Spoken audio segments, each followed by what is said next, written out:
रोहतक के एक अखाड़े में 5 लोगों की गोली मारकर हत्या करने का सनसनीखेज मामला सामने आया है, जबकि 4 लोग इस वाकये में गंभीर रूप से जख्मी हो गए। घायलों में एक महज 3 साल का मासूम भी शामिल है। पुरानी रंजिश के चलते बताया जा रहा है कि इस फायरिंग की वारदात को एक शख्स ने अंजाम दिया, जो कि कोच ही बताया जा रहा है, और कोचिंग देने से मना करने पर अखाड़े में इस विवाद के बाद उसने गोलियां चला दी, अंधाधुंध फायरिंग की, जिसमें खबर जो सामने आ रही है 5 लोगों की मौत हो गई। अभी 2 और लोग बताए जा रहे हैं जिनकी हालत काफी ज्यादा गंभीर है और अस्पताल में भर्ती हैं। हत्यारों की तलाश में अब भी पुलिस कार्रवाई कर रही है, लेकिन इन तक पहुंच नहीं पाई है। लेकिन दहशत में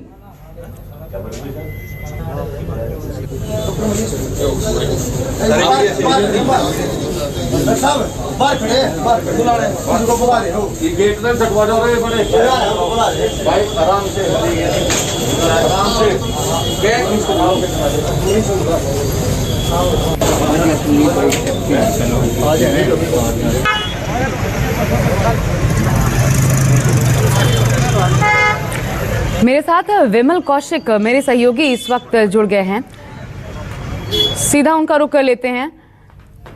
विमल, अभी तक आखिर वजह क्या रही, एक और दूसरी जिन पर आरोप लगा है उनकी गिरफ्तारी को लेकर के क्या जानकारियां आ रही हैं, क्या कार्रवाई अब तक की गई है पुलिस की तरफ से?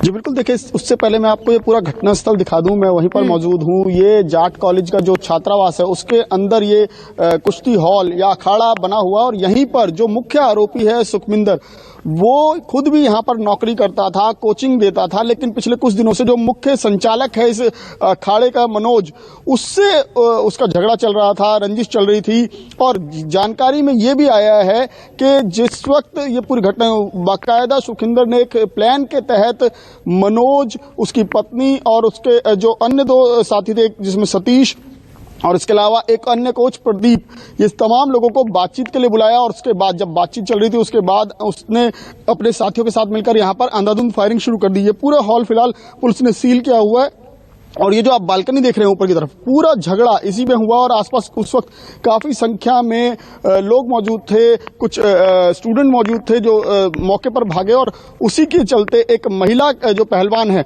उसकी भी मौत हुई है इस फायरिंग में। ये वाकई में एक बड़ा सवाल जो अपने पीछे छोड़कर ये पूरी घटना गई है वो ये है कि आखिर सुखविंदर की कोई रंजिश भी थी तो वो उसकी 1 या 2 लोगों से थी, लेकिन उसने इतना बड़ा नरसंहार क्यों किया, कैसे उसने अंधाधुंध फायरिंग की, जिसमें 5 लोगों की मौत हो गई, जिसमें एक महिला पहलवान भी शामिल है, और इसके अलावा जो कोच है मनोज, उसकी पत्नी साक्षी भी शामिल है, और एक बच्चा भी घायल हुआ। 4 लोग घायल हैं जो जिंदगी और मौत के बीच झूल रहे हैं। इतनी बड़ी घटना को आखिर सुखविंदर ने कैसे प्लान किया है, इतनी बड़ी संख्या में हथियार कहां से आए, ये तमाम चीजें सवाल हैं, और पुलिस की कई टीमें अब सुखविंदर की तलाश कर रही हैं। सुखविंदर के बारे में पहले से भी कुछ जानकारी मिल रही है कि उसके परिवार ने भी उससे बिल्कुल बेदखल किया हुआ, और वो यहीं पर नौकरी कर रहा था। लेकिन ये पूरी घटना उसने क्यों अंजाम दी है, सुखविंदर के गिरफ्तार होने के बाद ही पूरी स्थिति साफ हो पाएगी। जी लेकिन विमल, कारण क्या है इतनी बड़ी घटना को अंजाम देना, उसके बाद एक शख्स का यूं फरार हो जाना?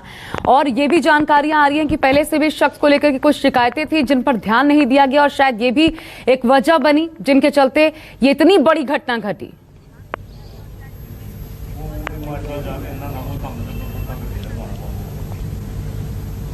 जी बिल्कुल, देखिए जाहिर तौर पर सुखविंदर यहाँ पर पिछले कुछ सालों से नौकरी कर रहा था। खुद जो इस अखाड़े के मुख्य संचालक है मनोज, उनके साथ उसका कई बार डिस्प्यूट हुआ मनोज के साथ, और उसी को लेकर कल शायद जो जानकारी अभी तक सूत्रों से मिल रही है कि जो सुखविंदर है उसने बातचीत के लिए बुलाया मनोज को। उस वक्त उसकी पत्नी साक्षी भी यहाँ पर मौजूद थी, इसके अलावा जो एक अन्य कोच थे सतीश, और इसके अलावा एक प्रदीप, वो तमाम लोग यहाँ पर बैठे हुए थे बालकनी में, वहीं पर बातचीत चल रही थी। लेकिन इससे पहले कोई कुछ समझ पाता, जो सुखविंदर था उसने अपने साथियों के साथ मिलकर, और जानकारी ये भी आ रही है कि उसके कम से कम आधा दर्जन साथी यहाँ पर पूरी घटना के दौरान मौजूद थे, जिन्होंने इस पूरी घटना में उसका साथ दिया।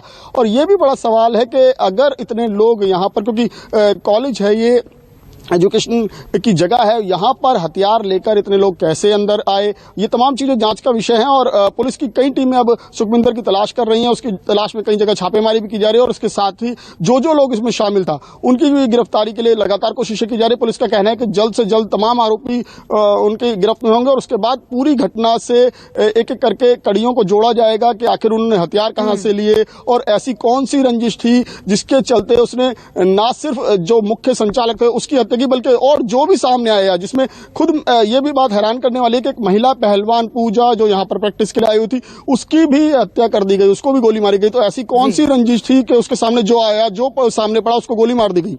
लेकिन महज एक 3 साल का मासूम जिसका नाम शायद विमल सरताज भी है और 4 लोग कुल मिलाकर के उस बच्चे को मिलाकर के गंभीर रूप से घायल है, अस्पताल में इलाज जारी है। एक तो इनकी स्थिति को लेकर के क्या इंफॉर्मेशन है और बच्चे को गोली कैसे लग गई?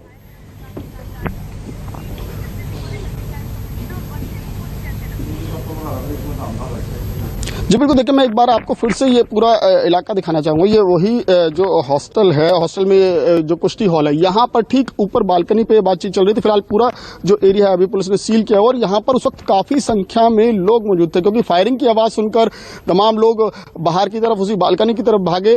पर जो सुखविंदर था, शायद उसे डर था कि वो उसे पकड़ ना लिया जाए, तो वो घिरता हुआ देखकर उसने अंधाधुंध फायरिंग कर दी उसने और उसके साथियों ने। और उसी की चपेट में ना सिर्फ जिनकी मौत हुई है, जो घायल हुए, तमाम लोग उसी की जो अंधाधुंध फायरिंग की गई उसकी चपेट में आए। तो यहाँ पर आप देख सकते हैं एक बड़ा परिसर है और आसपास काफी संख्या में उस वक्त जो छात्र थे या फिर जो प्रैक्टिस करने आए हुए थे पहलवान, वो मौजूद थे। और इस जगह की मैं बात करूं तो इस अखाड़े की, तो यहाँ से कई पहलवान निकले हैं जिन्होंने भारत का कई मंचों पर नाम रोशन किया है। और उस जगह इस मामूली सी रंजिश को लेकर, एक कुश्ती में या फिर ये वर्चस्व को लेकर इस तरह की घटना हुई हो तो वाकई में कई गंभीर सवाल तो खड़े होते हैं। बिल्कुल, इस पर अभी पुलिस ने जो कार्रवाइयां की हैं, एक तो धाराएं क्या लगाई हैं विमल, दूसरा जो पूजा महिला पहलवान है जिनके बारे में आप जानकारी दे रहे थे, उनकी भी हत्या कर दी गई, उनको भी गोली मारी गई। अब क्या उनका परिवार भी पहुंचा है? कोई बातचीत हो पाई परिवार वालों से जिनकी हत्या हुई है इस पूरे घटनाक्रम में? क्या कहना है परिवार का?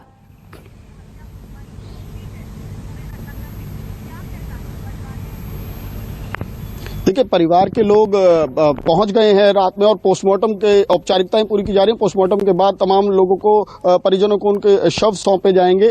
लेकिन क्योंकि घटना इतनी अचानक हुई और किसी को, क्योंकि पूजा जो महिला खिलाड़ी है, बताया जा रहा है कि वो मथुरा की रहने वाली थी और उसका इस रंजिश से कोई लेन देन नहीं, वो यहाँ प्रैक्टिस के लिए आई हुई थी।